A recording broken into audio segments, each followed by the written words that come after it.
The Russian occupiers are withdrawing in some areas under the pressure of the Ukrainian Armed Forces, and to make their move safer, they began to use Ukrainian children as human shields.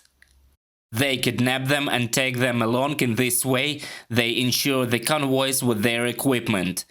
Ukrainian Parliament Commissioner for Human Rights Lyudmila Denisova described it. Evacuations from the hotspots continue. There are 7 humanitarian corridors scheduled for operation today, and yesterday it was possible to evacuate 6,266 people. Buses and private vehicles from Berezove and Melitopol arrived in Zaporizhia.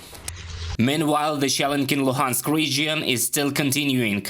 Overnight, the Russians damaged 5 buildings in Lysychansk and 2 more in Toshkivka. The occupants continue to shell Severodonetsk, Rubizhne, Lysychansk, Kreminna, Hirske, Berezove and Toshkivka. 31 objects there partially or completely were destroyed, including 27 residential buildings, a communal service building in Severodonetsk, and other infrastructure facilities. Russian occupiers also attacked the Dnipro region. Missiles hit infrastructure facility in Dnipro. 2 people were wounded. Ukrainian Air Defense Forces shot down 4 enemy missiles and 1 drone. Enemy missiles hit one of the infrastructure facilities. 3 buildings and 8 items of equipment were destroyed. A fire broke out at the site of the strike, and it was extinguished by 45 rescuers and 8 items of equipment. During the night, at least 4 missiles hit 2 infrastructure facilities in Poltava, and in the morning, according to preliminary information, 3 enemy aircraft attacked industrial enterprises in Kremenchuk. Information on casualties is being clarified. The occupiers attacked a settlement near Odesa with 3 Iskander missiles launched from Crimea. There are a number of people wounded. There are wounded. We will not leave that. I promise that they will regret every missile launch and every shelling of our land. Glory to Ukraine. And these are the consequences of Putin's so-called denazification in the Sumy region. This is how local drivers are currently forced to drive. During the past day, a number of villages near Chernihiv have been liberated.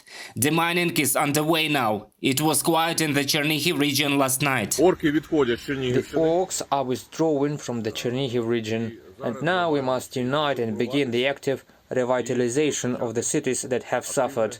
This applies to the Chernihiv first of all, because it has been affected the most.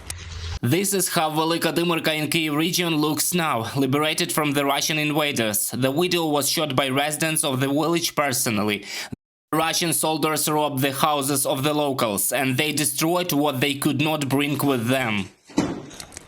The town of Bucha in the Kyiv region had been completely liberated from the Russian invaders. The town has been heavily damaged by enemy action.